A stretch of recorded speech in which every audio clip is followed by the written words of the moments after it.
Sentinel. 5 days, 3 hours, 2 minutes, and 16 seconds. 39. It took us hours to make absolutely sure that we lost our pursuers by flying swift and low across the surface of the planet, zigzagging around cliffs and mountains. Every time we thought we lost them, a Valakor fighter would fly in overhead. For much of the flight, we were silent.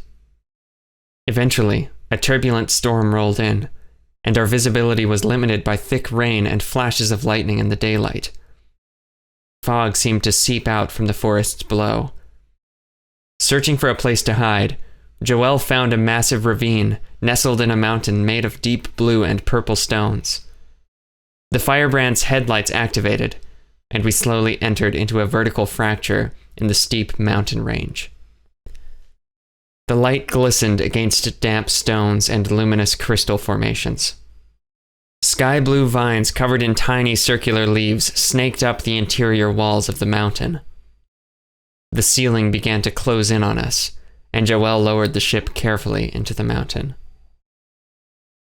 We emerged in a massive cave shaft. The walls dripped with liquid, and the cavern was strangely lit with randomly placed glowing crystals. As we descended, the trickling water on the walls met up with hidden streams within the cave. Waterfalls sparkling in the crystal light poured down on each side. The 5 of us gazed in wonder at the beauty of it all. And as we watched, it became more apparent that this cave was teeming with life. Bugs buzzed, spiny creatures shimmied up the walls, and something bat-like flew around us, investigating our ship. At last we reached the bottom of the shaft, where the cavern opened up far into the distance, where no crystals glowed, and shadows overtook the path. The firebrand's landing gear touched down on damp rocks, a wide, flat platform almost like a landing pad, with deep water on all sides but one. There was a path in the rocks ahead of us, heading into the darkness of the cave. Cones of light from the firebrand's nose scraped at the shadow, to little effect. "We should be safe here. From the Valakor and the storm, at least," said Joelle. We all agreed that it would be best for us to take this time to rest, and sleep if possible.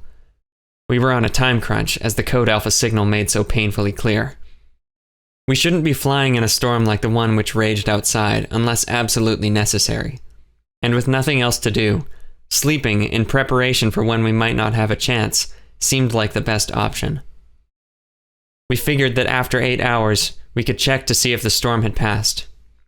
If not, we would just have to brave it. In 8 hours' time, we would only have approximately 4.7 days left to figure out how to destroy both Duhrnan's mothership and the Shade Beam before the Valakor attacked and destroyed Earth. Due to the unpredictability of slipspace travel, Joelle figured we should give ourselves 24 hours to fly from Malum to Earth. That meant once we woke from our rest, we would have closer to 3.7 days to destroy the mothership and figure out our plan to stop the Shade Beam. When I pointed this out, Joelle and I agreed that maybe we would have to live with 6 hours of sleep each, enough to keep ourselves somewhat functional, but bumping our window of time to stop the mothership and plan for the Shade Beam to around 3.8 days. Thinking about it made sleeping all the more difficult. That, and the fact that by the time we were trying to sleep, Kay and I had only woken from our unconscious states close to 5 hours ago. It didn't help that Kay, who was on the bunk above me, had barely said a word to me since running off earlier, and we certainly hadn't talked about the pills. The room was dark and quiet, save for the low hum of the ship and subtle creak of our beds each time one of us made a movement. I could hear her breathing. It didn't sound like she was asleep. I was painfully aware of the silence between us.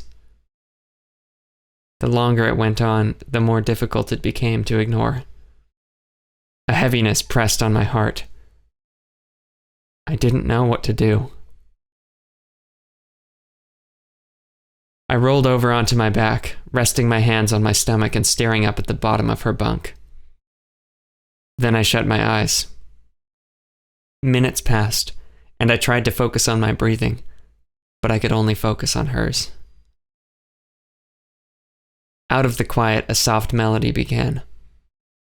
Kay was humming to herself, that same tune I had noticed her humming twice before now, once on Kronos, and once as she brought me breakfast on the ship. The melody was enchanting, and I was surprised to find tears welling in my eyes. I shut them and wiped the tears away, trying to be quiet. She kept humming softly. I waited for a minute. She kept humming. My chest was filled with a warm kind of anxiety. "What is that song?" I asked, quietly. She paused. I heard her body shift onto her side above me. "Why do you care?" Silence filled the room. Seconds passed. Everything was still. "I'm curious," I said. She took in a slow, deep breath. "I don't know. It's just a song. Guess I made it up," she said softly. My eyes slowly circled the room. "I'm sorry," I said at last. We were silent. "Is that all?" she asked, a slight edge in her voice. I sighed heavily.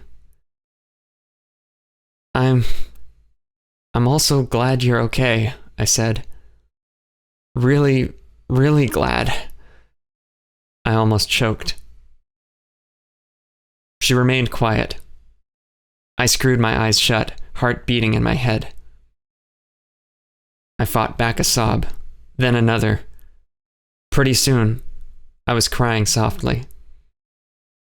I placed my hands over my face. My arms were shaking, sore from the stunts I had pulled earlier, and weak. Once I started, I couldn't stop. What felt like an eternity passed. Then Kay leaned her head over the edge of the bunk and stared at me upside down, frowning. Our eyes met, even as I kept whimpering. She exhaled shortly. Then she crawled over to the ladder and climbed down quietly. She went over to the counter and fumbled in the dark. Then she tossed a device onto my lap and plopped down onto the bed beside my legs. Her hologauntlet flared to life, and she adjusted the brightness levels and turned the volume down. I sat up and wiped my eyes. Then I faintly heard the opening music of Defenders of Earth from her hologauntlet, and I saw her grip a holographic gun and controller in each hand. The virtual screen hovered in front of her. "Come on," she said. She didn't look my way. I put on my hologauntlet and booted up the game. I sighed. "I guess we really are the Defenders of Earth," I said, shakily. She kept her eyes trained on the screen and replied, her voice gentle, barely more than a whisper. "Not right now," she said. "Right now, we're just friends." Groggily, I shuffled out of bed. Kay was already up, and there were sounds of chatting coming from the kitchen. I could smell spices and some kind of sweet sauce. My fur was a mess. I picked up my hologauntlet and checked the code alpha signal. 4 days, 20 hours, 8 minutes, and 31 seconds. My ears drooped. I rubbed my eyes. My stomach growled, and I decided I had better see what was going on in the kitchen. Considering our dangerous mission and current location on a hostile, relatively unknown world, I decided I should gear up before getting breakfast in case something unexpected happened. I left the cloak in my room, but donned my armor. After getting ready, bleary-eyed, I walked into the kitchen. Apparently Omega was thinking the same thing, already suited up. That, or they hadn't slept at all. But if that were the case, they seemed very well rested despite the sleep deprivation. Omega and Kay were crowded around Joelle, who was eating a bowl of stir-fry. It smelled delicious, and was nearly empty. She was picking at it with silver chopsticks, a look of intense concentration on her face. As I stepped into the room, out of nowhere, her and Kay exclaimed in disappointment. Omega tilted their head to the side, looking at them curiously. "You almost got it," said Kay. She rubbed the bony ridges on her forehead with both hands, clearly invested in whatever was happening. Joelle ran her fingers between her dreadlocks.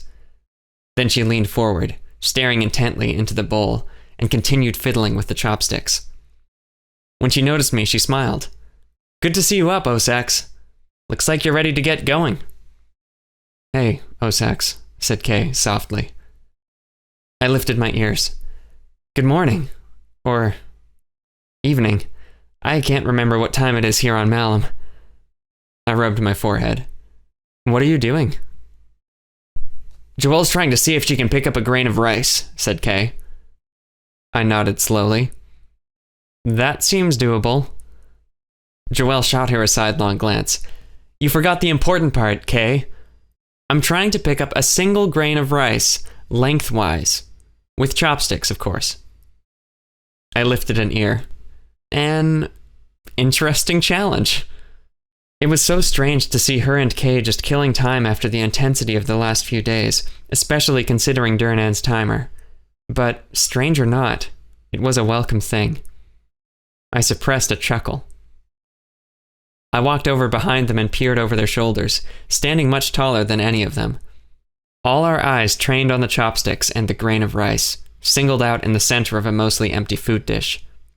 But no matter how hard she tried, Joelle could not manage to grab it. "Damn!" she exclaimed, sitting back and giving it a rest. "Maybe if the rice were stickier." "It's that sauce you used," said Kay. "Makes it lose its stick."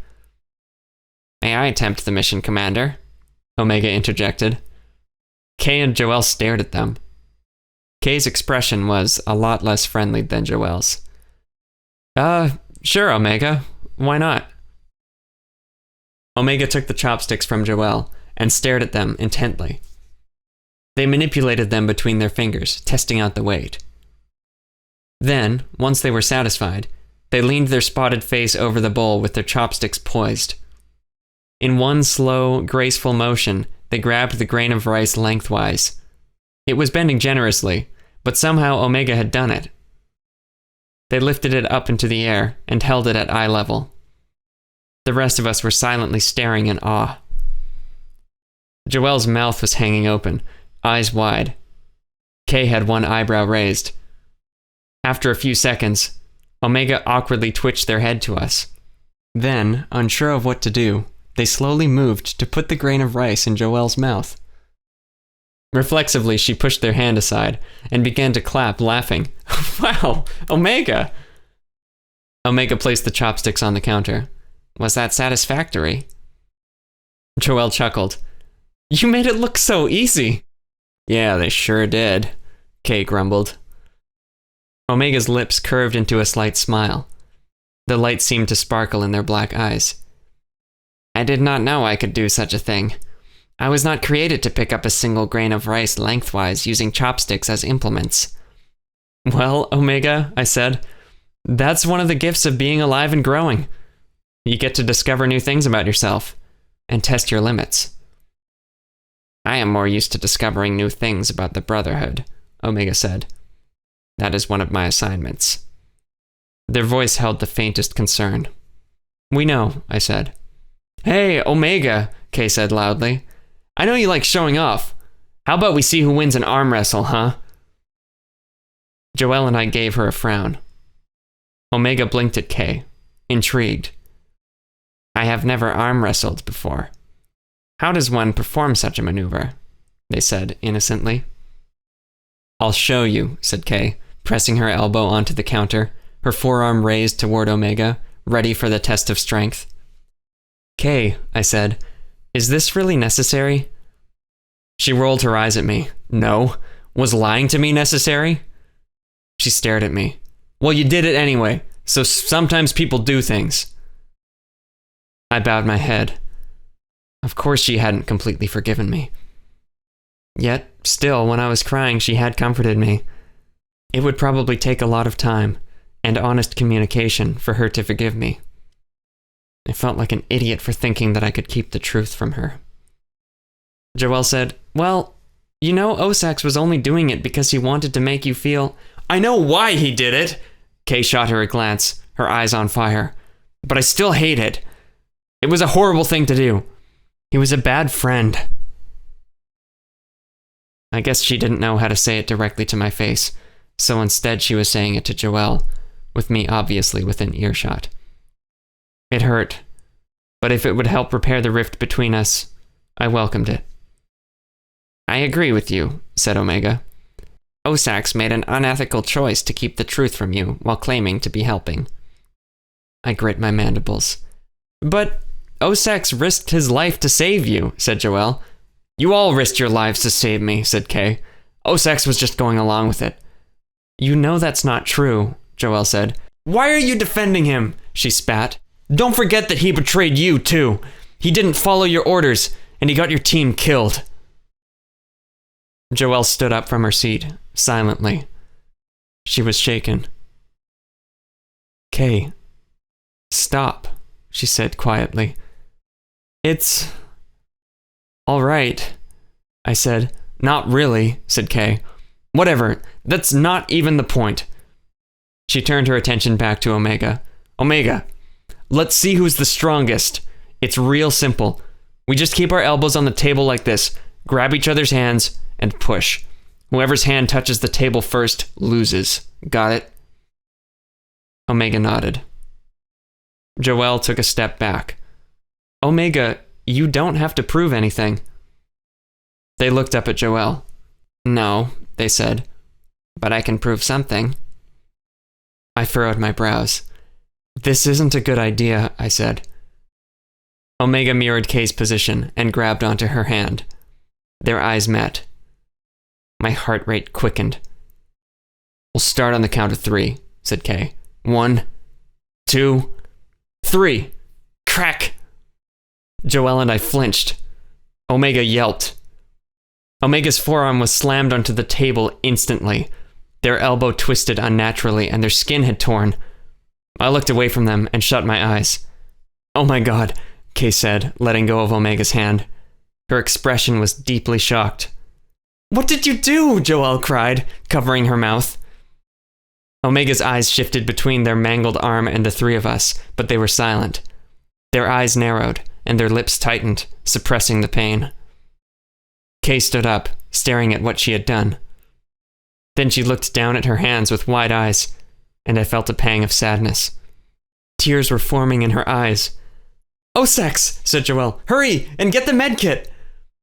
I nodded and turned to run for the medkit, but Omega interrupted me. "No need," they said. We all stopped and turned to them. They forced a smile, their tail flicking behind them. Our eyes fell to their broken arm. Miraculously, the bone seemed to be resetting itself beneath their bloody, iridescent skin, which slowly stretched and reconnected. Within a matter of seconds, Omega lifted their arm and was able to move it and flex their fingers. There was no sign of damage, though the colors of their skin seemed to shift and pulse for several seconds more before finally resting. The blood which had landed on the table remained, but Omega's skin had absorbed all of the blood which was on their arm back into their bloodstream. They pulled their legs up into a cross-legged position and rested their hands on their clawed feet, staring at us with a smile. We were all surprised and relieved, but Kay looked the most confused. "What? How did—" She struggled to speak. Omega stretched out their just broken arm toward Kay and touched their finger to Kay's sternum. "You win," they said. Kay snorted, astonished. Joelle and I exhaled in relief, and she began to laugh. "You truly are incredible," I said. "In all the creatures I've studied, I've never seen such an effective and instantaneous process of self-regeneration. Truly astonishing." "It must be unbelievably useful when you get into fights with the Brotherhood," said Joelle, grinning. "No," said Omega. "Its usefulness is believable." I noticed Kay lower her head slightly. Their face and eyes fell into a frown. "Glad you're okay," she mumbled. "I am glad you are okay, also," Omega said, their voice almost monotone. Then they grabbed the sides of their head and closed their eyes. "Regeneration requires a lot of energy. I require breakfast." Joelle smirked. "Well, if breakfast means your arm's okay, then it's coming right up. After I clean the counter." She turned to grab some towels and a sanitizer and started scrubbing the blood off the table. Kay stood up from her chair, rubbing her forehead. She was clearly in pain, suffering from another headache. She kept her gaze away from me. "I'm gonna be in my room," she said. "All right," said Joelle. "Hey, Kay," she said, but Kay had already left the kitchen. She shook her head and sighed. Then she turned to face me. "Osax, will you keep an eye on her?" I sighed. "Sure, but I think she needs her space right now." Joelle replied, "All right, fair enough. I just want to make sure our team is as happy and prepared as possible.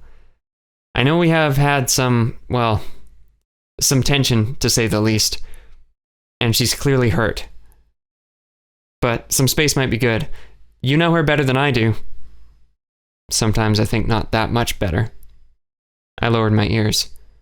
"But trust me, I want to make up for what I did. I'm going to try."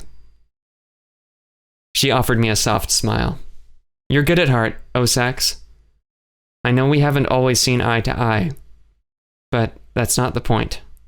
Keep on trying, learn from your mistakes, and we should be good." I sighed. "When Kay mentioned your team from Round Table..." She raised a hand. "Hey, Osax, you and we don't have to live in the past right now. If we stop Duhrnan, then we can hash it out. Let's not waste the time we have right now." I nodded slowly. "I only hope our team is good enough to do so," I said. I activated my hologauntlet and glanced at the Code Alpha signal. 4 days, 19 hours, 57 minutes, and 44 seconds. She paused, staring at the timer. Then she put a hand on my shoulder and looked me in the eye. "We had a rough start, but now we're 5 strong. And honestly, I think we might be some of the best people for this job in the galaxy." She smirked. "Since getting to know Jonathan more, and Omega joining the squad, I'm confident we can pull this team together. No one can predict the future. We might fail. But if we do our best, well, what more can we do?" I lifted my ears slightly. "Thank you for the inspiring words, Joelle." "Of course," she said. "Once Jonathan gets some better rest and Kay cools her head a bit, I'm confident we'll be right on track for stopping Duhrnan. As much as we can be." Joelle and I operated the food synthesizers, which beeped cheerfully. She showed Omega how to use them, and they promptly downed 3 meals of food and several glasses of water while I ate my breakfast and thought about our circumstances. I could hardly believe that Omega's body could fit so much food in it at once. Their slim figure bulged noticeably from the sudden ingestion of food, but they didn't seem uncomfortable. Their skin began changing hues, and over the course of my breakfast I noticed waves of heat emanating from them. Their body returned to its normal shape, though they looked exhausted, and the color of their skin became static, notably less saturated than before. I asked if they were okay, and they informed me that it would take some time for them to recover. Apparently, the process of near-instant regeneration was a little more complicated than it initially appeared. After I finished my breakfast, I asked Joelle about the current plan. She informed me that the ship's scanners could still pick up the disturbance from the storm, bouncing distorted signals down from the sky, outside through the crevice. The storm had almost passed, but she wanted to give us some extra time to wait. "I forgot to say, I received word from the Tau reinforcements," she said. "Oh?" I replied. "They'll be arriving on Malum within 20 minutes, maybe sooner. I already sent them our location. I figured this site was as good as any to use as a temporary base of operations, and the platform down here is wide enough to fit a Tau shuttle next to us. Excellent, I said. It will be good to have some extra help. Omega spoke up. I am eager to meet them. So am I said. Hey, by the way, where's Jonathan? Jonathan? Said Joelle. He's already had breakfast. Said he wanted to explore a little. I told him not to go too far. He should be just outside the ship. Her expression became concerned. He's been there a while, actually. Would you mind checking on him for me? Since we're on Malum, after all. I sat up and pushed my chair in. Of course. I want to check on him anyway. Thanks, Osax. The stones beneath my feet were cool and damp. Each footstep and breath echoed through the chasm with the sound of the waterfalls. I took in a deep breath, my nostrils filling with a scent akin to seaweed and salt water. The stone platform was surrounded by deep water on all sides, with creatures moving beneath the surface.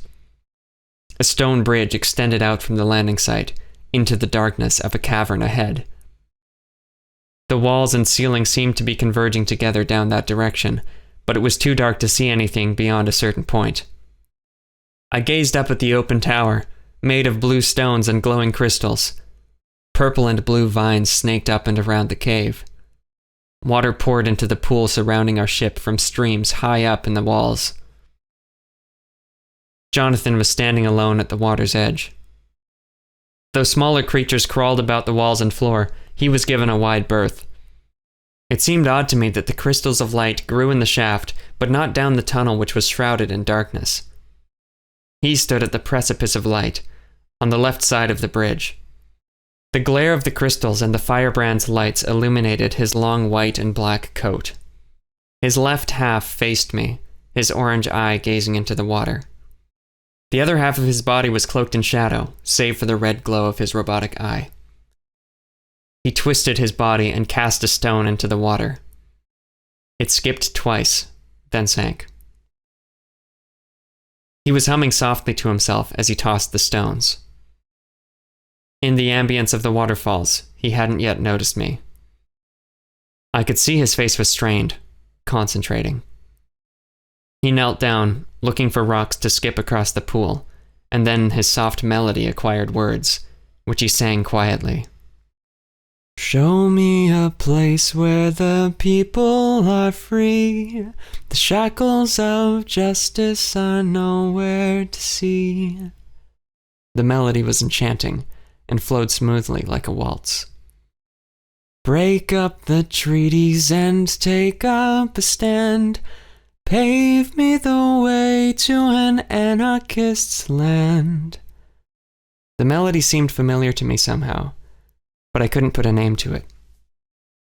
I stepped toward him and he glanced over to me, silencing his music. His lips twitched into a half-smile, and his eyes locked to me. He looked conflicted. He glanced back to the water and tossed another stone. It hit the water hard and sank with a splash. As I approached, he wiped his gloved hands together, then squatted to the ground, his eyes scanning for stones. I squatted beside him. Come to check up on me? He asked. He picked up a stone.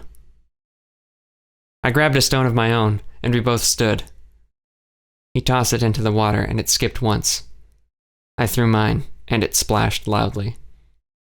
Joelle was getting a little concerned, I said, and I hadn't seen you yet this morning, or since waking, at least. He kept his attention on the stone-skipping game, and I played along as we chatted. Fair enough, he said. He exhaled and ran his fingers through his spiked hair. How are you doing, Osax? I've had less stressful weeks, I said, but I'm alive. I'm anxious to get going. I can't help but feel like we're running in circles, though.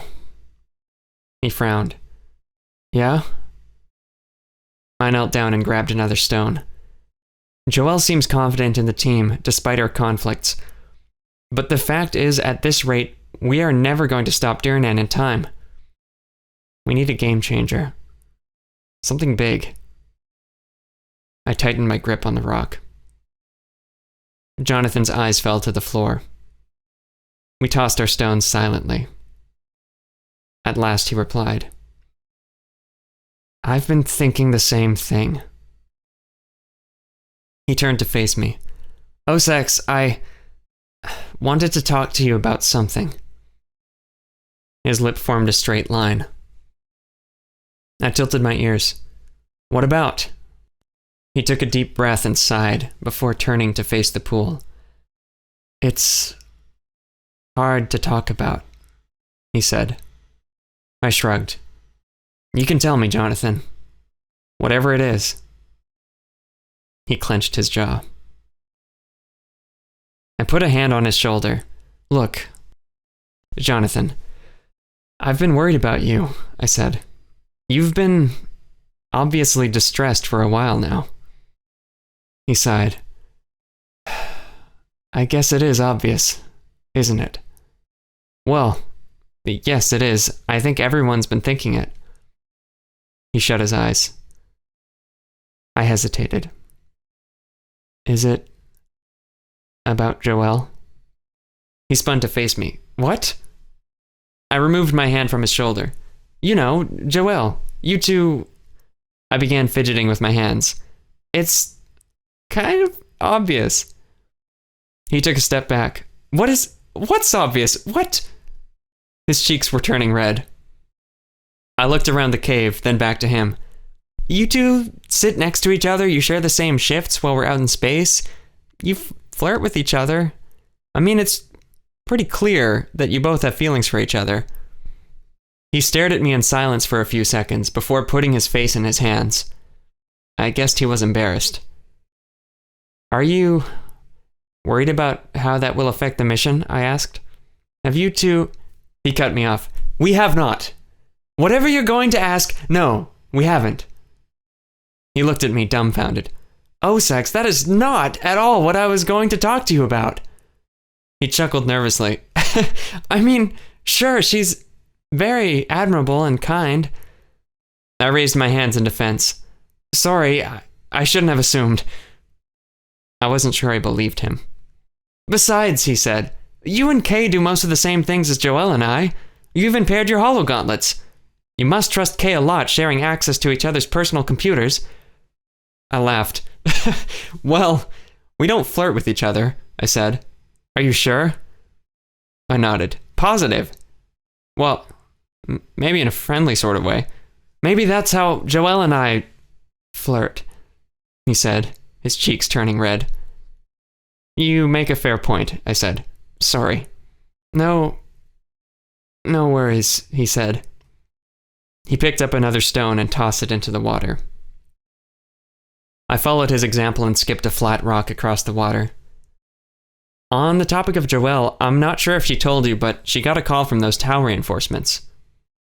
Jonathan spun to face me, surprised. "Oh?" "They should be arriving soon, probably within 5 or 10 minutes. The blood drained from his face. "I see," he said, turning once more to the water. I furrowed my brows. "Are you all right?" I asked. He seemed distracted. "I'm fine. Just quite fine." I stared at him. At last he turned to face me once more and glanced up at me. He exhaled and smiled. "You know, Osax, I don't think I've told you how much of an honor it's been working with you and getting to know you. You've been a real inspiration to me. The way you have taken the loss of your home in stride. It's unbelievable the strength you have. Truly. I've been lucky to know you." I lifted my ears cautiously. "You too, Jonathan. I don't think I got the chance to tell you just how brave you were fighting atop the firebrand." I locked eyes with him. "That was heroic stuff." He frowned. "I don't know about heroic," he said. Then he reached into his long coat and retrieved my pistol. He handed it to me. "I forgot to return this to you earlier. I suppose you might need it." I holstered the pistol. "Thanks, Jonathan. I'm glad it fell into good hands." "Well, I had to pry it from bad ones," he said. He turned away and squatted, looking for more stones. I eyed him carefully. "Do you believe in destiny?" he asked. I paused. An interesting question, but given the dramatic scale of our mission, I could understand what prompted the thought. I took a long look out into the blackness of the cave, then back toward the light of the shaft. "I don't know," I said. "It's hard to believe in destiny when so much bad happens. But at the same time, sometimes badness leads to good. Is everything predetermined? I don't think so. But does that mean everything is just pure, indifferent chaos?" I paused. "I like to think of life as something a little random and a bit unpredictable, but in a magnificent kind of way. Just looking at all the strange creatures and planets out there. In the face of it all, I like to think that we are more than just actors following a script. Well, I like to think we choose our own destiny." He stood up. "I used to think that," he said. "And now what do you think?" He frowned. "I think that destiny is like a net of flowing rivers, each heading to a certain fate." His robotic eye twisted. "They connect in certain places, and they separate. And the water eases up in areas and constricts into rapids in others. You are always given a choice of what direction to swim, with or against the flow. But if you miss a fork in the river, you may find yourself stuck being propelled downstream." He looked up behind me. "And perhaps, sometimes, the stream leads to a waterfall. And try as you might, unless you're an angel, you have no wings to carry you from the abyss." I followed his gaze to the Tau shuttle which was descending into the cave. It was sleek, silver, and its landing gear was extended. Their engine whined to a halt as they touched down on the surface next to the firebrand and sent tiny creatures fleeing into the water. "Looks like they're here early," I said, lifting my ears. "Indeed," said Jonathan. "Get the others. Tell Joel to prep the ship. I'm sure we'll want to leave as soon as possible now that they're here." I nodded to him. "Sounds good.